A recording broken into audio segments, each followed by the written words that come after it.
Bienvenue sur Notre Histoire STEM, un podcast qui célèbre les femmes africaines dans les sciences, la technologie, l'ingénierie et les maths. Ici, on échangera avec des femmes fabuleuses sur leur parcours dans les STEM et elles nous partageront leur accomplissement, leurs difficultés et aussi les leçons qu'elles en ont tirées. Hello auditeurs et auditrices de Notre Histoire STEM, bienvenue dans ce nouvel épisode où nous recevons Madame Marianne Tall, l'ingénieure qui a dirigé les travaux de la plus grande mosquée d'Afrique de l'Ouest. Bonsoir Madame Tall, comment allez-vous? Bonsoir Dominique, ça va très bien et vous? Bon, Ça je va vous parle bien. depuis l'Afrique au Sénégal. Et bonsoir à tout le monde, voilà. Alors c'est un plaisir pour nous de vous avoir aujourd'hui. Nous sommes vraiment Le plaisir est honorés. partagé. Oui. Pouvez-vous vous présenter à nos auditeurs? Bon, moi, c'est Madame Tall, Marianne Seck. Je suis jeune femme, jeune maman, jeune ingénieure et jeune musulmane, je précise encore. Donc, j'évolue dans la construction au Sénégal depuis 2008. Maintenant, ça fait 12 ans quand même. Et je suis polytechnicienne et j'ai eu à accomplir quand même pas mal de projets intéressants, dont la plus importante, c'est la mosquée Massalikul Jinan. Donc, j'ai eu à gérer, suivre et conduire les travaux de la mosquée. Donc, du début à la fin, avec toute une équipe quand même, et même un directeur. Donc, mon parcours, c'est tout d'abord, j'ai fait l'école, d'abord l'école privée catholique, comme pas mal d'entre vous, j'imagine. Et après, par la suite, j'ai intégré par rapport à un concours l'école polytechnique, parce qu'il fallait quand même avoir un certain niveau. L'école polytechnique de Dakar, qui est une école internationale qu'on présente plus. Donc là, pendant le cursus, je faisais aussi des stages dans de grands cabinets, notamment le cabinet Atepa Technologie, que sûrement certains connaissent. Et j'ai intégré ces deux à cette période-là, voilà. Donc j'ai fait le bureau d'études pour finalement m'intéresser beaucoup plus au chantier. Voilà, je m'arrête là pour l'instant pour ne pas prendre de l'avance sur les questions. C'est parfait. Alors, vous avez mentionné que vous avez fait l'école supérieure polytechnique de Dakar, c'est ça? C'est ça. Et pendant votre formation, quelle a été la parité homme-femme dans ces filières? Dans ces filières, c'est comme dans toutes les filières du monde scientifique, on a plus d'hommes que de femmes jusqu'à présent. Mais quand même, je pense que nous, à l'époque, on était à peu près une quarantaine dans la salle et il y avait juste 6 ou 5 femmes à l'époque. Wow. Mais quand même, ça date de maintenant 9, 10 ans. Bon, les choses ont évolué quand même. Les femmes sont en train de prendre beaucoup plus de place dans des filières scientifiques et dans le monde scientifique. Donc voilà, c'est plus une histoire d'homme ou de femme, après c'est une histoire de compétences. Et alors, avant même de nous lancer dans le sujet de la parité, comment est né ce désir de faire le génie civil? Le désir de faire le génie civil. Le génie civil, c'est parti à peu près Je me suis dit que c'était un défi à relever. Parce qu'il y avait mon père qui voulait que je fasse des études en génie informatique, vu qu'il est informaticien de formation. Il disait que le génie civil, c'était pas pour moi, que j'allais pas m'en sortir. Donc, je suis rentrée dedans avec quand même une sorte de conviction en me disant que je pouvais le faire. Parce que quand même, j'ai senti que j'aimais bien tout ce qui était le fait de... Ce qui est incroyable dans le génie civil, c'est de trouver un endroit désert et d'en faire... une belle mosquée ou d'en faire une belle chose, un beau monument, etc. Donc, c'est parti de là. Et voilà, j'ai intégré quand même ce milieu-là et je m'y plais. Voilà. Voilà. Et alors, la réaction de votre père face au choix de cette carrière a été que c'était pas pour vous. Est-ce que ça a été la réaction de tout le monde ou spécifiquement votre père? Tu sais, moi, je suis plus, j'ai toujours été élevée entre papa et maman. C'est vrai qu'il y avait quelques oncles et tantes, mais c'était dans une famille assez restreinte. C'est pas assez avec la famille élargie. Donc, c'est ma maman qui m'a quand même coachée, mentorée, qui a quand même fait de moi ce que je suis actuellement. Donc, c'est elle qui m'a le plus boostée. Parce que quand même, faudrait le dire, il y avait quand même quelques gens qui me disaient non, c'est pour les hommes, tu vas pas t'en sortir, c'est compliqué, c'est difficile. Je me rappelle à la veille de l'entrée à la fac à l'EST, il y avait un ami à une copine qui m'avait dit tu veux faire quoi? Il me dit il est ingénieur, hein. Il me disait tu veux faire quoi? Génie civil? Non mais c'est compliqué, il faut pas. Et le soir, je suis rentrée chez moi et j'ai dit maman, est-ce que tu penses que c'est une bonne idée de faire le génie civil? Elle m'a dit oui. Fais-le. Même si tu te dis que c'est difficile et tout, tu vas le faire et tu peux le faire. Donc, c'est pour vous dire qu'on a toujours des barrières. Hein. Les gens vous diront toujours que vous ne pouvez pas le faire. Il faut juste s'y croire et se dire, avoir des rêves et se dire que c'est possible. Et se donner les moyens aussi d'y arriver. C'est ça, vous faites. Parfait. Et dans nos échanges, vous m'aviez dit que vous étiez ingénieur conducteur de travaux. Alors, pourriez-vous un peu nous parler de ce que fait l'ingénieur conducteur de travaux? Eh bien, à Dakar, l'ingénieur conducteur de travaux se charge de faire dérouler le chantier. C'est-à-dire, c'est quoi exactement? Ben, le chantier, c'est toute une hiérarchie avec avant, voilà, sur l'ingénieur, on a un directeur des travaux, faudrait le dire. À la mosquée, on avait un directeur des travaux. Donc moi, je venais juste après, c'est-à-dire dans tout ça, j'assurais le suivi, j'assurais le planning des tâches, l'avancement des travaux, coordonner pour qu'il n'y ait aucun matériel qui manque, pour qu'il y ait tout ce qu'il faut en matériaux, et coordonner les équipes pour que le travail soit fait.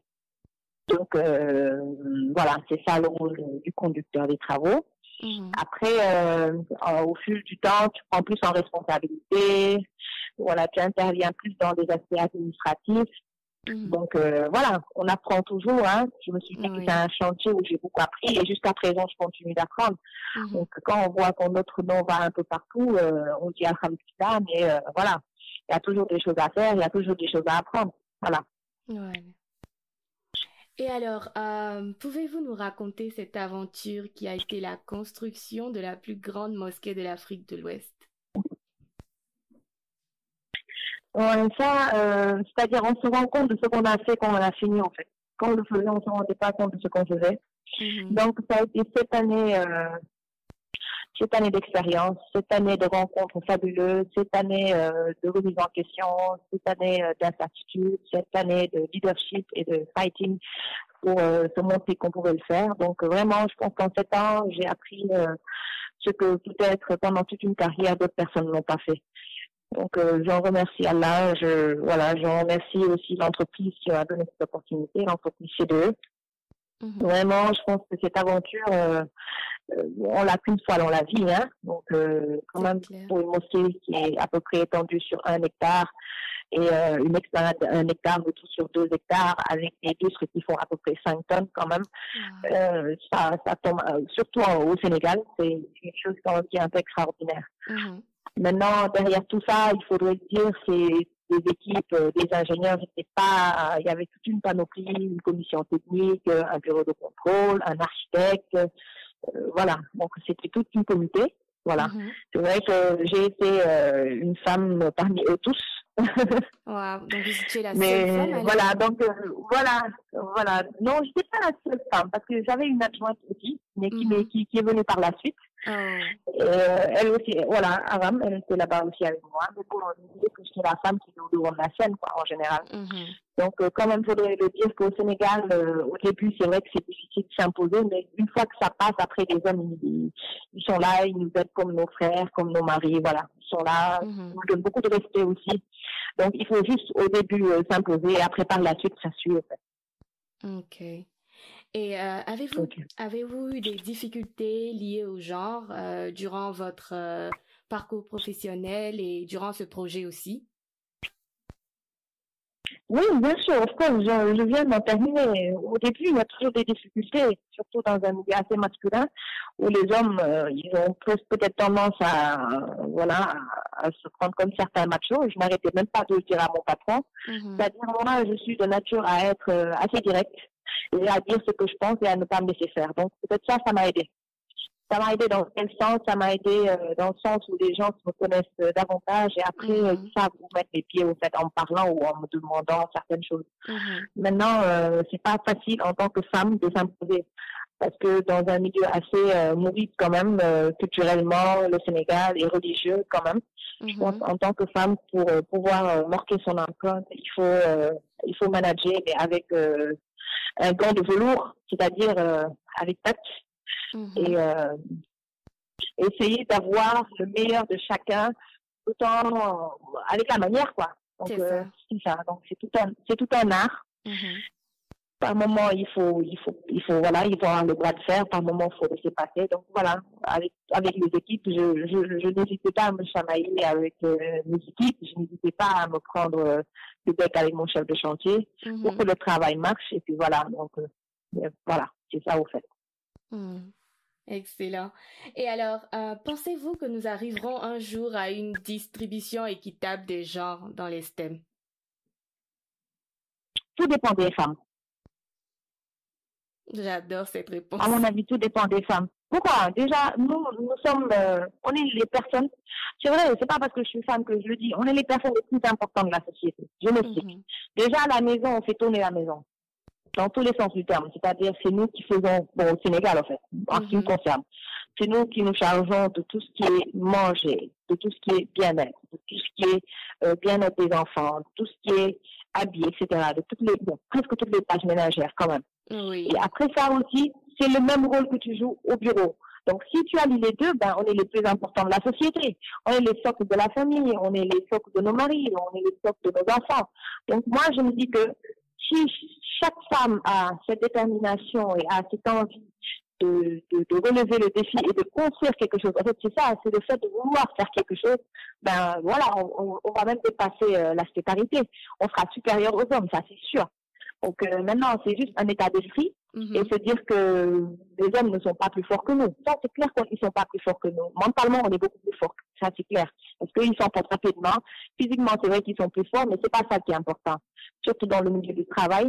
Il faut juste savoir que tu as certaines qualités et essayer de les mettre en exergue par rapport à ton travail, par rapport à ce que tu dois apporter à la société. Ben, si on le fait, je pense qu'on va dépasser le stade de parité. Hein. À un moment donné, c'est les hommes qui seront minoritaires. Justement, je partage parfaitement votre réponse. Je pense que ça dépend des femmes et j'ai toujours l'habitude de le dire, on est vraiment plus forte mentalement. Oui, c'est clair. Alors, avant de vous laisser partir, quelle est votre citation préférée? Une citation préférée, est-ce que j'en ai? Ou un motto, une phrase qui vous motive? Moi, chaque matin, je me lève en me disant, je fais ce que j'ai à faire et je laisse tout entre les mains de Dieu. Peut-être que ça, tu me diras que c'est ma citation à moi, mais c'est ça. C'est-à-dire, moi, ce que je dois faire, je le fais et le reste, je le laisse entre les mains de Dieu. C'est lui qui a l'officiel pour mener à bien certains projets. Mais l'essentiel, ce que j'ai à faire, je l'ai fait. Voilà, ça sera le mot de la fin. Et j'espère voilà, qu'on conduira cette expérience, peut-être même sur place, why not? Si je suis invitée, why not? On verra. Oui, donc, ça c'est l'un des prochains steps. Voilà, Inch'Allah, j'espère très bien. Alors, que pouvez-vous dire à une jeune fille qui vous a écouté et qui veut se lancer dans le génie civil? Qu'est-ce qu'elle doit savoir? Eh bien, déjà, avant de se lancer dans quelque chose, il ne faut pas suivre. Il ne faut pas être des suiveurs. Il faut pas être des suiveurs. C'est vrai qu'il y en a, mais il faut pas suivre du genre une mode ou bien suivre du genre, ah, Madame Tal, elle a fait ça, je vais le faire. Non. Il faut voir, est-ce que cette chose-là, tu peux la faire? Est-ce que vraiment ça va avec tes principes? Est-ce que ça va aussi avec ta capacité? Parce qu'il y a ça aussi. Donc, pour les femmes qui veulent se lancer dans le milieu du bâtiment, je leur demande déjà, qui se posent la question à savoir, est-ce que vraiment elles veulent ça? Parce que si on veut, on peut. Donc, je dirais pas, il faut être hyper archi intelligente ou bien, voilà. C'est juste vouloir. C'est ça, en fait. Quand on veut quelque chose, on se donnera les moyens d'y arriver. En fait, on va pas abandonner parce que le chemin est assez compliqué. Le chemin est assez dur dans le sens où on peut être ingénieur et maintenant voir qui va se démarquer par rapport au reste. Voilà, c'est ça le souci. Maintenant, si tu aimes ce que tu fais et que tu penses que tu vas y arriver, tu te donneras les moyens d'y arriver et après, ça viendra. Et se dire que tout est possible. Quand on tombe, on se relève. Quand ça ne va pas, on se dit que demain, ça ira. essayer d'avoir un mental d'acier et ne pas hésiter à pleurer aussi, à se dire que voilà, tout le monde tombe, tout le monde ne gagne pas toujours, tout le monde n'est pas super, je sais pas moi, je veux dire, n'a pas toujours ce qu'il veut. Ça, c'est unanime. Maintenant, c'est juste qu'il faut voir est-ce que c'est le bon moment ou pas. Si j'apprends après, comment je vais faire sur le terrain. Parce que moi, au fait, quand j'étais très jeune et que je venais d'entamer ma carrière, je me disais dans ma tête que je ne suis pas une stagiaire. Même si j'allais en stage, je ne me comportais pas comme une stagiaire. Je faisais tout comme si j'étais un élément de la boîte. Je faisais tout comme s'il y avait une certaine relation de travail entre le personnel que je trouve sur place et moi. C'est-à-dire ça, c'est un état d'esprit où chaque jeune futur ingénieur devrait avoir en tête en intégrant l'entreprise. Ça va faciliter pas mal de choses et ça fera que dès le début, les gens vont sentir que quand même vous venez avec quelque chose. C'est ça. Voilà. Wow. Ouais. Merci beaucoup d'avoir partagé cette expérience fantastique avec nous. On vous souhaite beaucoup plus de succès. Amin. Allahumma amin. Merci beaucoup à toi, Dominique, vraiment. C'est comme tu m'as dit, la cible en vaut la chandelle. Donc moi, si je peux aider des jeunes femmes à aller de l'avant, si je peux aider des jeunes femmes à voir l'avenir autrement et à se dire que vraiment qu'ils peuvent atteindre certaines sphères, même pas nationales mais internationales, qu'elles peuvent faire des choses que personne n'a jamais fait. Vraiment, je dis, je suis pour cette initiative. Merci beaucoup, j'en suis très ravie. Alors on vous dit à très bientôt. À très bientôt, Dominique. Et voilà, c'était tout pour cette semaine. J'espère que vous avez été édifiés. N'hésitez pas à nous dire ce que vous en avez pensé en commentaire. Surtout, likez, partagez et on se dit à la prochaine.